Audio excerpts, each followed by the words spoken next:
Surah 32. This surah is Medinan, but probably contains Meccan material. Verse 1 and 2 form introduction for inclusion of the book. The sign passage which follows is probably earlier, but still Medinan. Verse 9 through 14 deal with the resurrection, but are not quite homogeneous. Meccan passage has apparently been expanded at a fairly early date in Medina. And the following passage is confirmed by the occurrence of the rhyme in An. Verse 15 through 17 might be late Meccan. Well, there's certain effects if the rhyme is not the same, and yeah. But 18 to 20 are in language suspiciously Medinan, but the whole passage may be so. The arrangement of the rest of the surah is uncertain, but verse 21 seems clearly to be with 20 threatening unbelievers with temporal punishment, and 20 not that they're going to attack them for not being believers, but you know what I mean. And verse 22 will join fairly well to it if we suppose this to refer to the Jews. 23 to 25 dealing with the differences which had developed between Muhammad and them would be in place. Verse 26 to 30 are very loosely connected and seem to be on the whole to be earlier, perhaps Meccan. And they may be related to 21 to 25. A sajda, chapter of the prostration. The book comes from Allah, Medinan, verse 1 and 2. Signs of Allah's power, 3 to 8, early Medinan. You know, there's no doubt of the book being, you know, from God, or there's no doubt about the book and it's from God. However you're going to interpret that one, same thing, right? The years reckoned, the meaning of the verse, the affair being here, the reckoning is not according to the time of man. You have 70 verse 4. Richard Bell thinks of it like in the terms of the Christian millennium, but there's different types of, oh, when this sort of day this happened is of this length, and this sort of day is this length. So, you know, that takes away, people are going to say that there's contradiction or something. Gentlemen together for taste was perhaps, okay. Surah 7, 17, 11, 120, 38, 85. You know, humans are of a different sort of creation. Jinn and men together addressed. Okay, verse, the true believer, Meccan 15 to 22. Okay, what were upon their calling upon their Lord, you know, practicing the night prayer.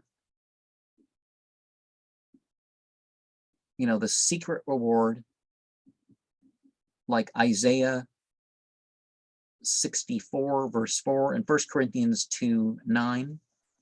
And the meeting with God. There's indications that the Medinan Jews cast doubt on the resurrection, and this may be an assurance that was given to Moses. The book did contain the doctrine. Yeah, there is reason to think that there a belief in an afterlife in Jewish scripture and teaching, but as a rule, the Jews kind of have stepped away from this idea of the afterlife and been sort of a Nietzschean, living this life for itself, and that's it. But without getting as profound as eternal recurrence. But verse 27, a Meccan sign verse, Allah's vindication of believers, Meccan 28 through 30. So cleared up, fath, literally opening, a word of varied meaning. It seems to have been used in late Meccan and early Medinan days, implying a promise of decisive clearing away of the clouds of opposition and distress which surrounded the prophet and his followers. Surah 8, verse 19, after Badr and Fath is said to have come. And see Surah 48, 2. I mean, 48 as well. Surah 33, the surah belongs in the main to the latter part of year 5 or the beginning of year 6. This date is given by 2 events which are referred to in it: Muhammad's marriage with Zainab, the divorced wife of his adopted son Zayd bin Haritha, and the siege of Medina by a large force of Quraysh and allied tribes, usually referred to as Yam al-Khandaq, or the Day of the Trench. Just like Khaybar, Khandaq is their address. It's not some war against Jews for being Jews. It's a specific group of people that have led persecution. Oh, maybe they stood far back off and sent people to do stuff financially or supported those who are oppressors or whatever. But that sort of game's still being played, and it's not just the Jews. What the Morgans are at it too, and not everybody of the secondary ruling families are, of that. And there's a lot more mobility of people of various faiths and ethnic groups in the secondary ruling families, but that's not really what we're talking about here. From the means adopted by Muhammad to defend the town, see, they're all defensive wars. None of this, oh, we like this territory, we're going to conquer this territory. None of that. Both events are generally passed in the year 5, formally somewhat earlier than the latter. Verse 9 to 27 refer to the Day of the Trench and the end to overthrow of Beni Qurayza, the last of the Medinan Jewish colonies, which follow immediately upon it. The passage must therefore date from almost the end of the year 5, though it may incorporate verses composed during the siege. The rest of the surah deals largely with private matters of the Haram, verse 1 to 3, may, as in the Haram of the family, right? Is that what they're talking about? Because that's what I remember of dealing with the family. Verse 1 through 3 may date from before the marriage with Zainab, though perhaps preferably they form an introduction to the regulation of the Haram in the latter part of the surah. Verse 4 to 5 are probably later, formulating their legislation arising out of that marriage and to judge by their position, probably late, about the same time as verse 9 through 27.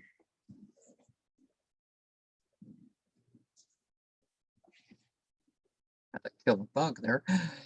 Verse 7 and 8 are plainly out of connection, and it is a little unlikely that verse 6, which constitutes a special relationship between the prophet and his wives and the believers, would be promulgated immediately after verse 4 and 5, which ordained that relationship is to be reckoned according to blood. These verses probably owe their position here to verse 4 and 5, having been written on the back of them, but verse 6 must belong somewhere about that time. Verse 53, verse 28, verse 29, which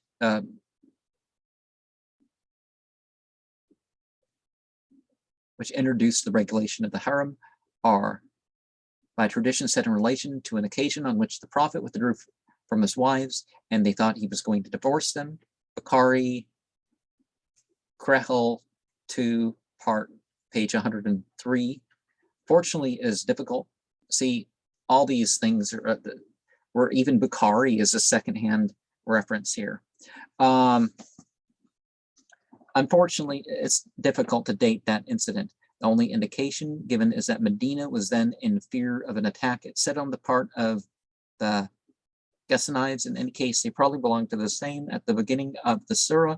Verse 30 to 33a and 34 go with 28 and 29, and 66.5, which does not connect where it stands, would form a fitting conclusion to the passage and may have been given a suggestion for the form of verse 35. In any case, the passage has been altered at the end by the introduction of 33b and the addition of 35 and possibly 36, though the connection of this latter is not very clear. Verse 37 clearly has a reference to the marriage with Zainab, and so also to have 38 and 40, verse 41 to 43 seem to belong to an earlier period, of 45 and 40 to 47 may date from year 5. Verse 48 really belongs to the divorce legislation of Surah 2 and probably stands here simply because occasion arose for it at this time. Verses 49 to 52 are difficult to understand. They confer special privileges upon the prophet in regard to women, while in some extent limiting his choice. If verse 52 belongs to the original passage, that his wives are included, in the objects of his choice is particular, either we must assume that the others specified are made allowable for him without marriage, which is applied to his, as applies to his cousins, is unlikely, because marriage was always said to be what you're supposed to even be seeking, let alone how can you have, even slaves are married, so it's not, if one's going down that route, but not forced marriage, that's, anyways. Or that a new arrangement of the harem is being made. This would bring the passage into connection with the situation which, verse 28, F, yeah, there's no A, B, C, D, F, whatever, are made to refer. The passage, however, does not read very smoothly. It may contain additions. Well, if you're mixing it up and breaking it up, and okay, from some later date, and honestly, in translation, some things just aren't smooth compared to some great beauty in what it's being translated from. Verse 53 is difficult to construct as it stands. The beginning is said to have been occasioned by the conduct of his followers at the marriage with Zainab, but the verse has apparently been with later, and verse 55 is occasioned, is said, by the questions of the relations. Probably verse 56 to 58 owe the presence to the insertion of it. Verse 50, well, if it was inserted rather than just recited consecutively, Muhammad said, this goes here, between this and this, or before this or after this, the order of the Quran, whatever. Verse 59, which recommends the women to veil themselves, may belong to the same time. So also 60 to 62, which threatens strong measures against those who cause disturbance. If this refers to the spreading of scandal, these passages may be later than the misadventure of Aisha, which lagged behind to pick up a jewelry of year 6, which troubled the community. Verse 63 to 68. Well, it's not her misadventure. She didn't do anything wrong. Verse 63 to 68 belong to a considerably earlier date. Verse 69 returns to the subject of insults offered to a prophet, and along with 70 may be assigned the same date as other passages on the same subject, though in phraseology they look earlier. Verse 72 is difficult to understand, and the rhyme phrase does not connect any too well with it. Well, if you're just looking at end terms, the Quran flows quite well, all of it, if you're doing other than just looking for some rhyme at the end. It may be earlier.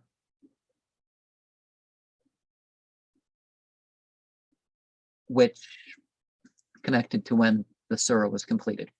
So Surat al-Ahzab, the chapter of the Confederates, the Prophet exhorted to constancy before marriage with Zainab, verse 1 through 3, relationship to be reckoned according to nature after marriage with Zainab, verse 4 and 5, special relations between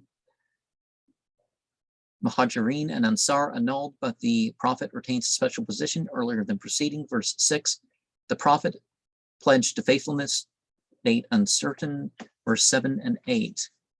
And from the, so the addition to follow the list of the other prophets. And we're stepping away from the formulas, the divorce by insult and formulas of false claims to religion. God becoming knowing, wise, like in verse 12 of Surah 4, indicates that as the knowledge comes about in this material world, it's becoming also in God's knowledge at the same time. So that's a way to think of that. It's not that anything is ever or ever will happen that God doesn't know about.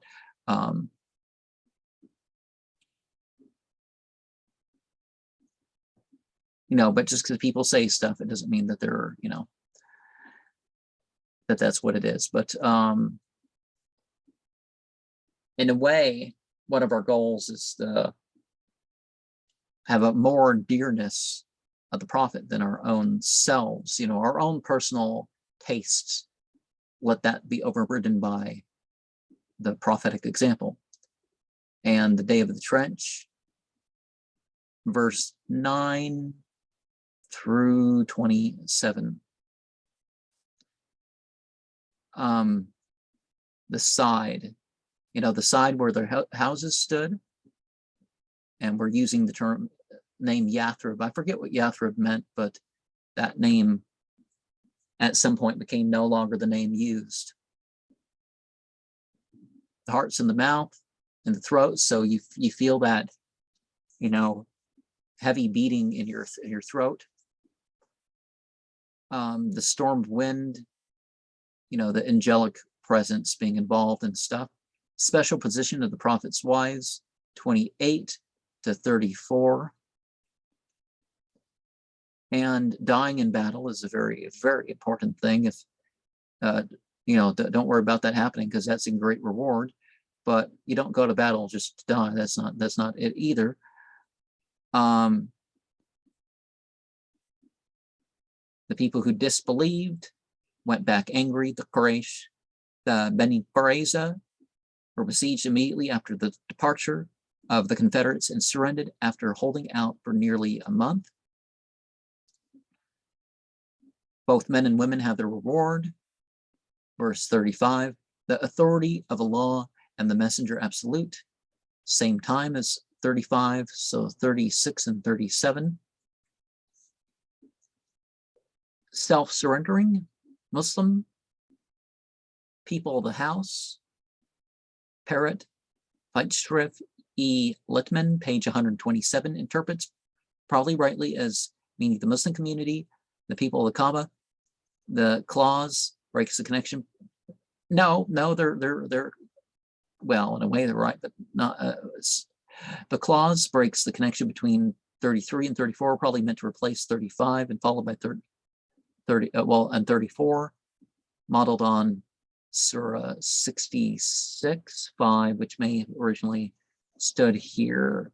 So remaining of the house, acting with dignity, time of ignorance. See, there's no talk about pre-Islamic age, I guess, for certain individuals or certain communities, but there's no pre-Islamic age. It's that Islam has never been allowed to lead humanity completely, right? And then a prophet comes if there's no Muslim left in the world. But the state of emotional ignorance, whether this is by drugs or self-induced insanity, people are excused if it's not disbelief that is programmed into insanity. But the marriage with Zainab, year 5, verse 37, public vindication of the prophet's conduct, 38 to 40, and Muhammad mentioned in 33:40. Muhammad's only mentioned 4 times in the Quran. You only find Muhammad, you only find that name 4 times. You find his kunya once, Ahmed.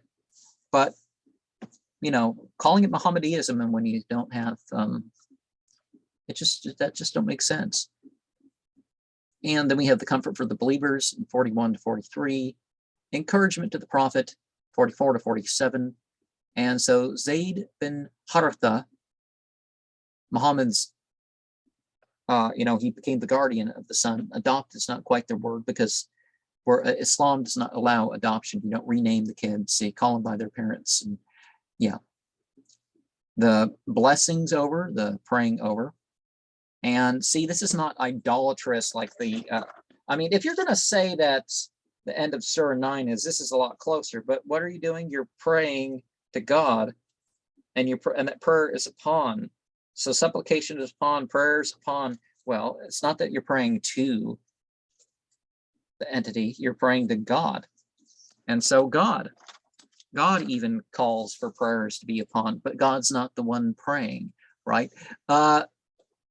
It's a difficult language construction for some people, but I think that's explained it, whatever. But the necessary steps to divorce was laid down in that situation. Zayd, was avoiding getting divorced, and Muhammad's like, if you want to get divorced, go ahead. And then it was like, oh, but people are going to make a big deal of it. Don't worry, marry her anyways. And sometimes there's a divorce before the marriage is consummated. And Surah 2, Ayat 237 could be referred to along with 48 here. Special marriage privileges for the prophet, 49 to 51. Because honestly, if oh, and it's to 52, right? But honestly, if this wasn't special privileges, people would lie about it all the time. Oh no, I can handle being married to 11 women at once. And I mean, people hide things and have problems in their family all the time, but you know, things are not quite as thought. But so the dowry's been paid, you know, the waiting period, the Surah 2, 228 gives details of that. You talk about the slaves.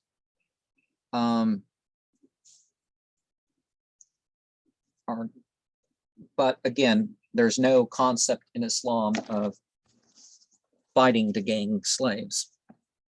If that happens as a result, it's what's called anfal, the extra. And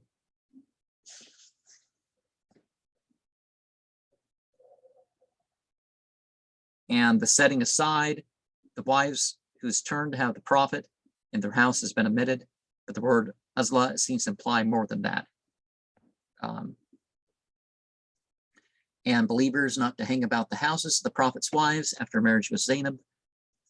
Verse 53 and 54 are our period. People just, you know, you're bothering the leader of the community, just have company with the leader of the community, try to have a cause, right? And if you're invited, you know, just don't, you know, because of hospitality, you know, and you extend that to other people. Don't overstay your the hospitality. Don't stretch it out and test it. Verse 55 relates to 53, relatives of the prophet's wife accepted.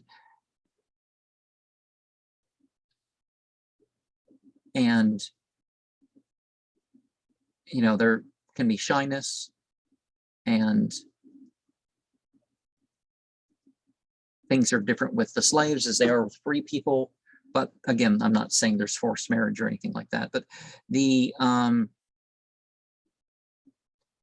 there was an incident where a slave thought Muhammad sent somebody off because it's like, well, it doesn't seem like she's consenting. But this woman was told to act a certain way. So, you know, so not going beyond the limits. See that refutes this idea. So if there's not this stuff laid down that this is allowed, you know, people sneaking off and forced marriage and all the other or some other relations or whatever. But there's a list of relations that aren't allowed in Surah 4.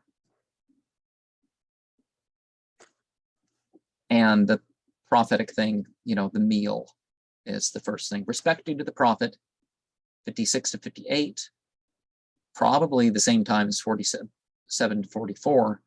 Precaution for women against insult and blame. It's not that we blame victims for the crime. It's that here's some wrong along the way. We're only talking about that. And if nothing happens, it's still, you know, the same thing.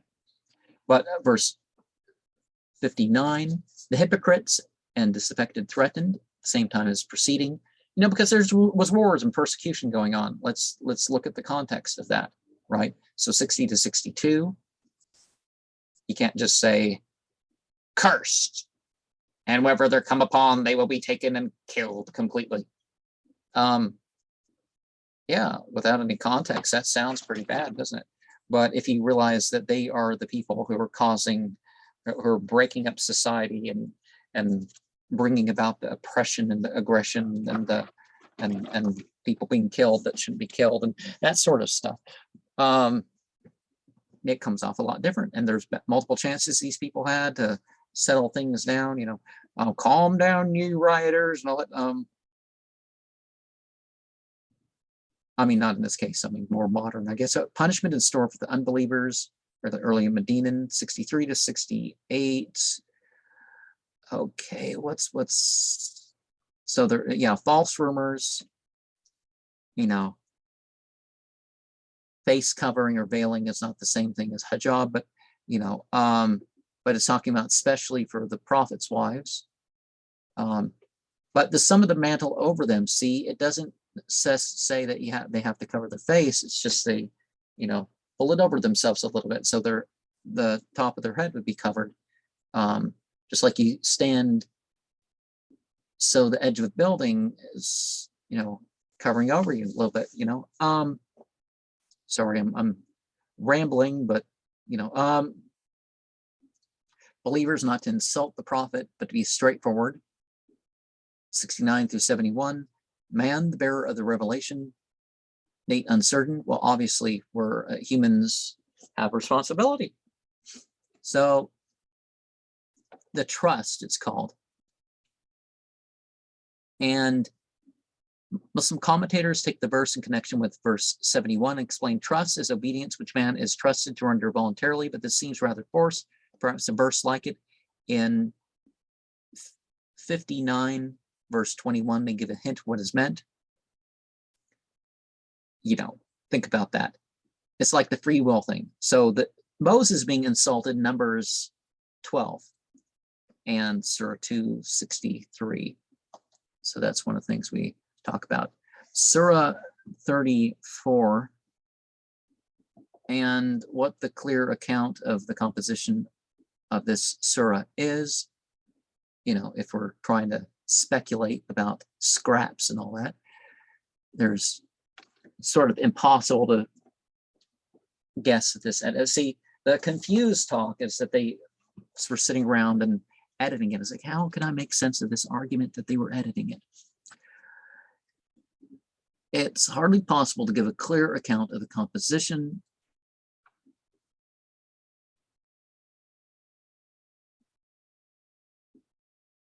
of the surah. It probably contains a good deal of Meccan material, but there are some Medinan parts. The main subject is the resurrection, but there's no connected treatment of it, and the passages occur which have no reference to it.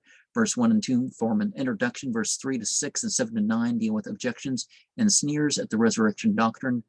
The date of the passages is uncertain, but verse 5 is most probably Medinan, and also verse 8, and it seems best to assume that in their present form, the passages are early Medinan. The passages dealing with David and Solomon and with the fate of Sheba, have no connection with the context, unless you think about it, right? The former is complicated owing to its having been added in its form. If they thought it was in, people think, well, maybe it was Meccan in a different way, but yeah, there's no evidence of it being a different path, So also was the Saba passage, but additions have probably made it also at a later date. The end of verse 18 is clearly meant to close a passage, and verse 19 to 20 more appropriately refer to those who refuse to believe in the resurrection, and thus connect with verse 7 through 9. Verse 21 and 22, if taken together, also refer to the resurrection. Verse 23 to 29 consist a number of separate declarations referring to the different subjects, whether they were scraps on the back of which 19 to 22 were written as doubtful. In verse 30, we have another objection to the Qur'an and its resurrection doctrine, followed by a judgment scene. The opposition between the magnates and the oppressed would naturally point to Mecca, but it's just possible that the passage was composed at the same time as the beginning of the surah. At the end of the surah, we find another judgment scene, verse 50 to 54, which probably originally stood here and was replaced by the present one. The opposition of the wealthy probably also points to Mecca as the origin of 33 to 36. Verse 38 hardly is certainly Medinan, and though similar in phraseology to verse 35, hardly connects with the passage. The back of it may have been used for the addition of 37, which is also Medinan. Verse 39 to 41 also deal with the resurrection and condemn the worship of angels. This is probably Medinan, though not certainly so. Verse 42 to 45 deal with objections, not especially to the resurrection. However, verse 42 is long, and such the objections which it contains seem to be of a different date, the last being almost certainly Medinan. It is probably also to detect an internal rhyme in 42b, 45, which probably formed the original nucleus of the passage. An internal rhyme in 42 2b45, which probably formed the original nucleus of the passage.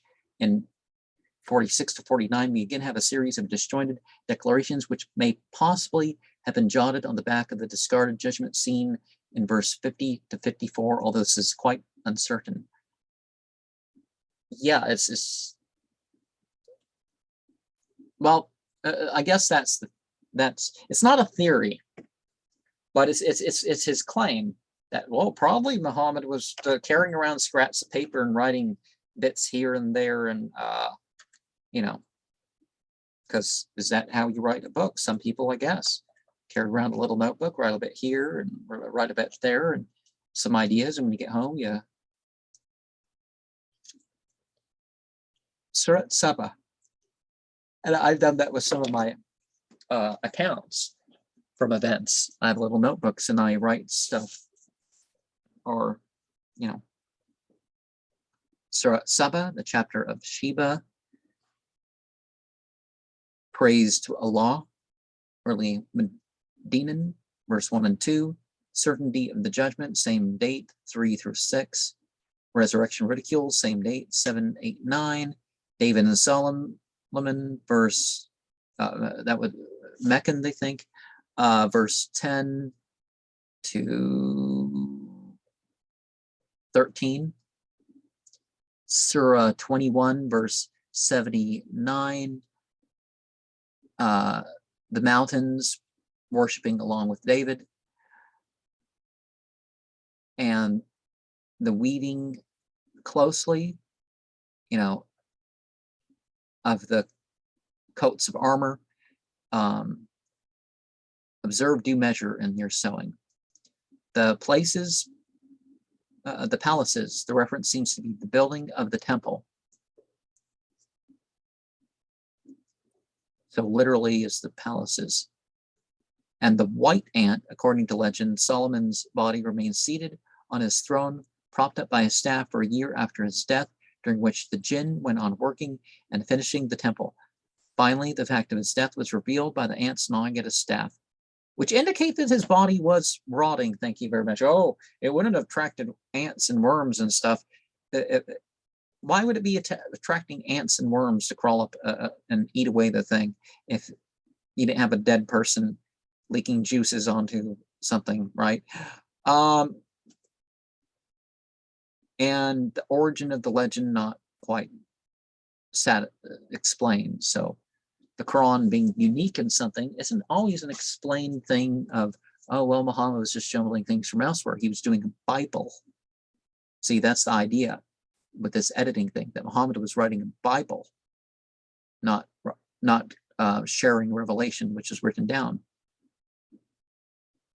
The Sabaean kingdom of southern Arabia, Sheba, so 14 through 18, unbelief due to seductions of Iblis, like, well, it connects in a way to verse 7 through 9, so 19 and 20, a challenge to those who believe in sub-deities, Medinan, verse 21 and 22, so Iblis proving his opinion, you could say, 7:15, Surah 7, 8, 15. Madian Saleh, which could be seen the one from the other. Okay, what was that? Oh, the blessings, the towns. Okay.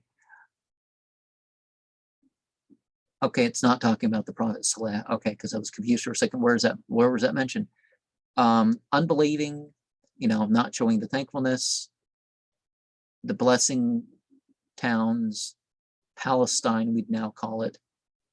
Although I don't like the content of Palestine, takes away the Muqaddasa, right? The Holy Land. Because Palestine means wallowers for the she devil, Tiamat. So it was originally used as a slur. Declarations, maybe of different dates, argumenting for Allah. verse 23, for each to be questioned, to be judged independently, according to his own deeds. Verse 24, a law will be deciding. Verse 25, a challenge to the idolaters. Verse 26, Muhammad's mission generally. 27, 28, and 29, a sneer at the judgment. And, okay, some are purified by their terror, usually when terror has been removed from their hearts. Some that way. There'll be no intercession by such as, except by such as Allah permits to intercede. And refusal to believe, followed by a judgment scene, late Meccan or early Medinan, 30 to 32.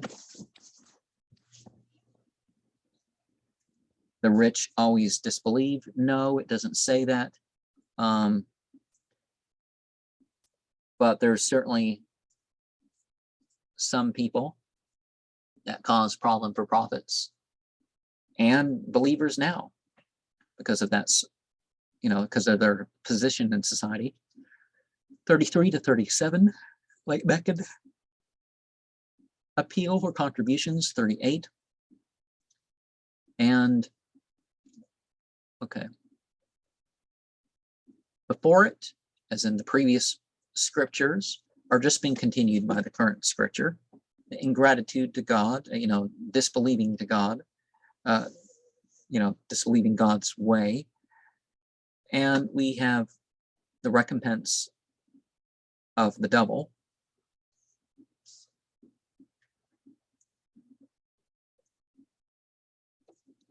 So the people in charge of the place, their power over other people makes things worse. Addressing the angel worshippers, early Medinan, 39 to 41. Objections and answers, 42 to 45. Late Meccan. Unconnected declarations, 46 to 49.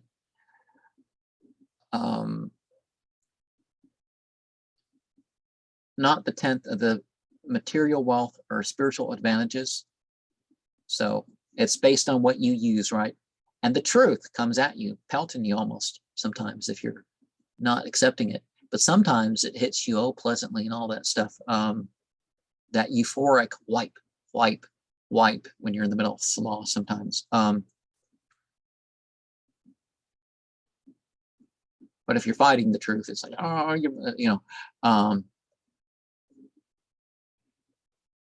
but Surah 21:18 kind of connects to that.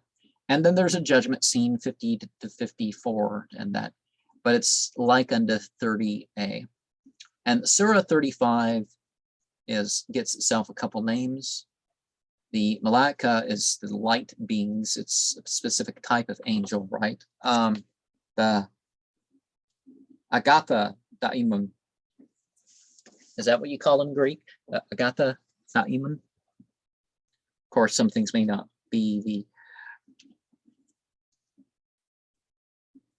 Surah 35. Okay, the first part of this surah is in the form of an address to the people, setting forth the claims of Allah, verse 1 to 18, which then passes over to an address to the prophet, comforting him on the very reception given to his message, 19 to 21. The rhyme is in assonances of error, but most of the verses and earlier assonance in A can be detected, which suggests that it has been composed on the basis of earlier pieces. In these, the same two themes can be distinguished: signs of Allah's power and bounty and comfort for the prophet. A fairly connected passage on the latter theme might be constructed of 13a, 21a, 9 minus the present rhyme phrase, 19a, b, c. There's no a, b, c. It's just his divisions of how to understand the things. But as for the purpose of the later discourse, 13a has been used as a sign and 20 perhaps substituted for it.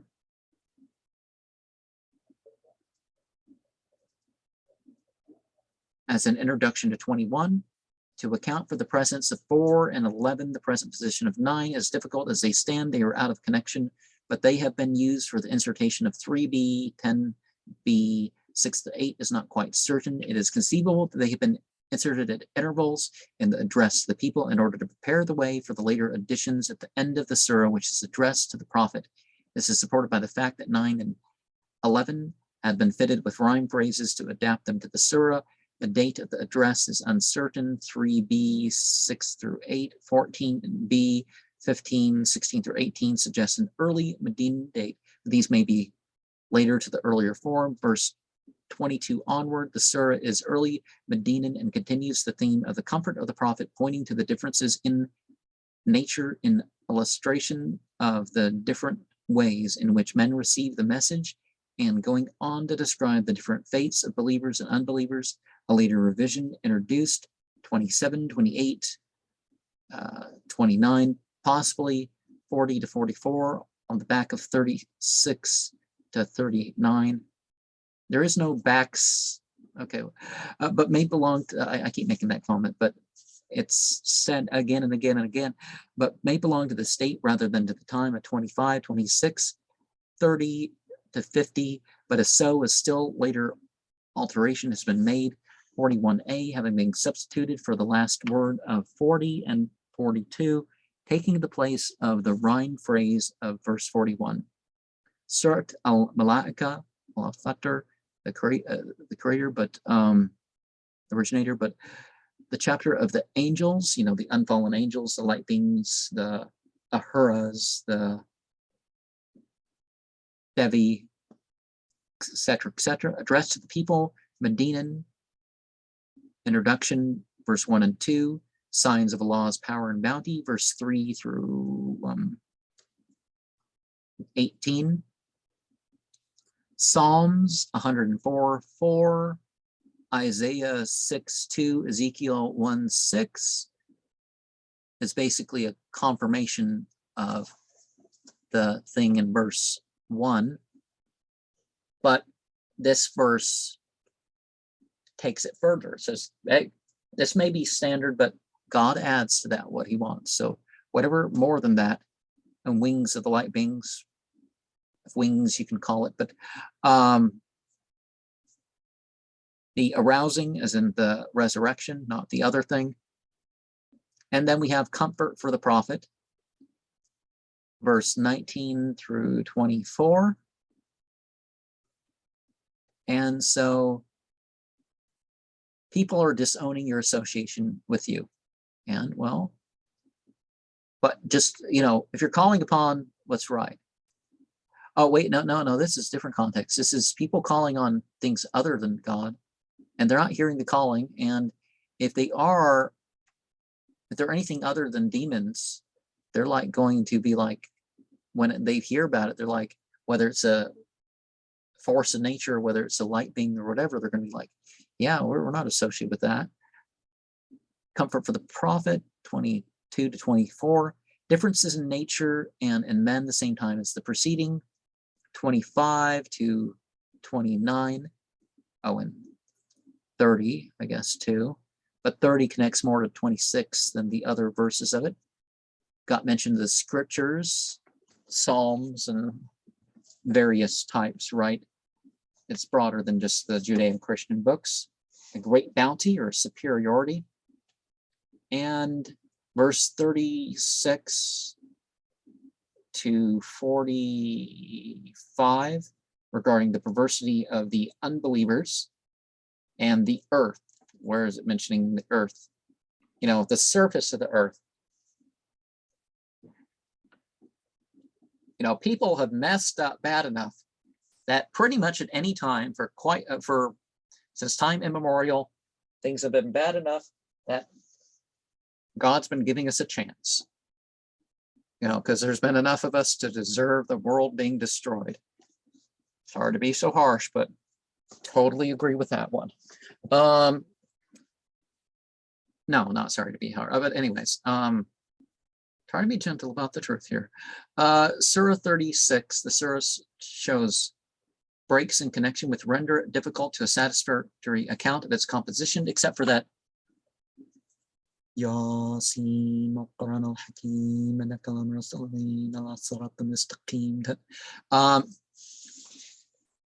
in some ways like Surah 32, but also like it's like a lullaby, and it drags you along to say it its way. Some chapters really do that, so obviously you're trying to say it in a different style, but it makes it cute. Anyways, it may be suggested that it consisted of two strands which have been intertwined. The introduction 1b 2:5 may be continued in the original form of the parable. Underlying verses 12 to 32, which may be noted, illustrates not the resurrection and judgment, but the temporal overthrow of an unbelieving town. Verse 48 to 50 belong to the same period and may have followed this. Later, the resurrection was introduced by the addition of 51 to 52. To this may have been appended the original form of 77 to 83, and then this was displaced by the eschatological passage 55 to 64. Another form of the address following the introduction consisted of verse 6 to 11, 33 to 42, perhaps related to earlier sign passage. Of course, all the verses in the Quran are referred to as signs. One of the uniquenesses of the Quran, just like surah and suwar being plural, of course. 43, 44 with 45, 66 to 68 with 69, 70, 71 to 73. Like an earlier sign passage. What earlier sign passage? 74 to 76 in Medina, the letters Yasin were fixed and the introduction altered. Verse 6 to 11 were retained. The parable was expanded by a long insertion, transforming it into a story. The sign passage was retained as far as verse 44. Here it was interrupted by the insertion of 46 and 47 on the back of 40, with 48, 50. 53, 54 with 51 and 52, thus forming a new connection with the eschatological passage, verses 55 to 64, which perhaps 65 was as a connecting link with the remainder of the sign passage, 66 to 68, 71 and 76. A new answer to the objection to the resurrection was thus substituted for the original one in the concluding passage. And it'd be just so much easier to understand it, and you kind of know right away. It's like, oh, this is how it came forth. The more difficult thing is not to believe in its revelation, right? And Richard Bell really lays that down. So maybe someone will get that point by sharing this. I don't know. Assurance to the prophets, divine commission and guidance, Meccan, verse 1 through 5. Persistent unbelievers to be left in unbelief, Meccan, 6 through 11. Parable of the unbelieving town, Meccan, expanded, verse 2 to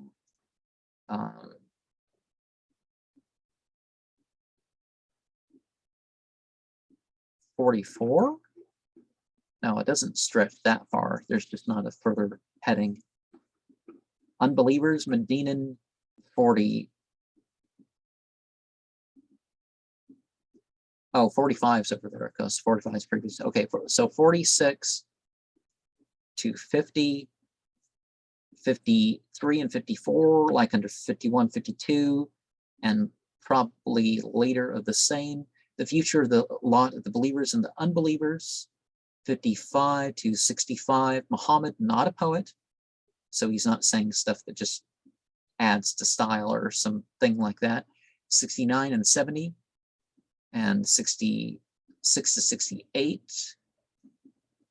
like in a 43, 44, but that's more connected with the other sign passages. 71 to 76, objection to the resurrection. 33 to 42, those sign passages. 71 to 76 relate more to that. Objection to the resurrection answered, Meccan, and 77 to 83, so the end there. So let's go back with some comments. George Sale says he is wise in all kinds of creation as his way of saying he will give life to bones when they're decayed. Every created thing is known. George says that Muhammad brought, oh wait, no, the thing about being decayed is the tradition says Muhammad brought somebody brought a decayed bone to Muhammad and asked him if God could restore it to life. Well, I don't know about that. There's tradition about people saying stuff. Did they actually bring a bone? maybe there's another narration with more detail than what I'm thinking of, but everything he knoweth, as he's wise in all kinds of creation, and as a fair is simply to say, so, he needs to do just whatever. And he says to something, be it is. So in a way, everything is everything's the word of God. You can say in that sort of way.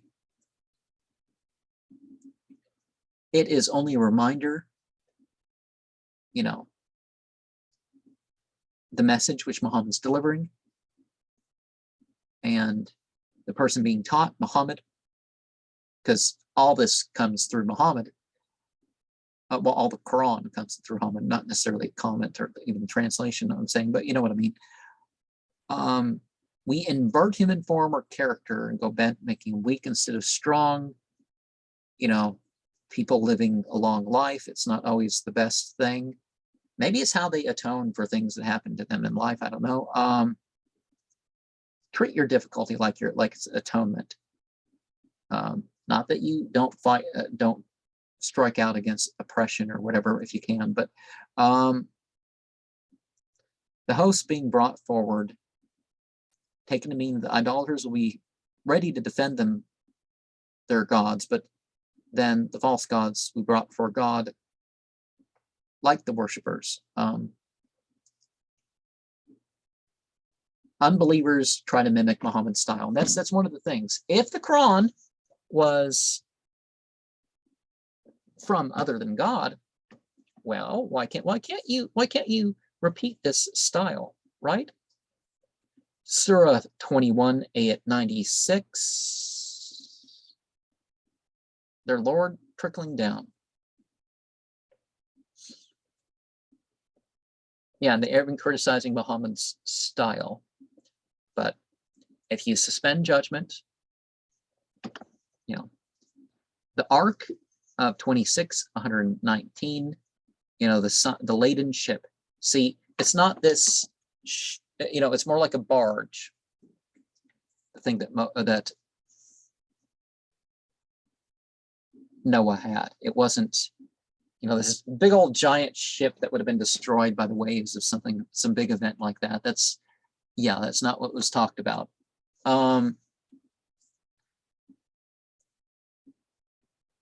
The construction, unusual reading the verse, but in the sense the case is that past generations were destroyed for unbelief. Okay, that doesn't need much explanation. That they do not return, the extinct people of 28. Now there's talk about a Shia doctrine of return, and it's overstated really. Like, oh, they're gonna get resurrected first in order to exact revenge or something like that. There are people who say stuff like that, but yeah, that's not quite.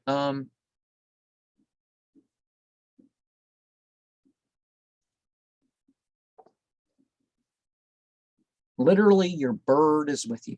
Your augury refers to yourself. So the oracles, the sage does not consult the oracle, the sage directs the oracle. So if you're claiming to be a diviner, it's not so much, it's your responsibility what's going through you. But that's not what prophets do. The prophets that God calls, that's not, Now you can connect meaning to certain arrangements and stuff like this, but if you're saying, well, let's consult no. Even if you're warned, hey, why don't you respond? Surah 28, verse 19, somebody running forth and saying, hey, why you should, this is some good stuff. You guys should hear and do that, should enact this.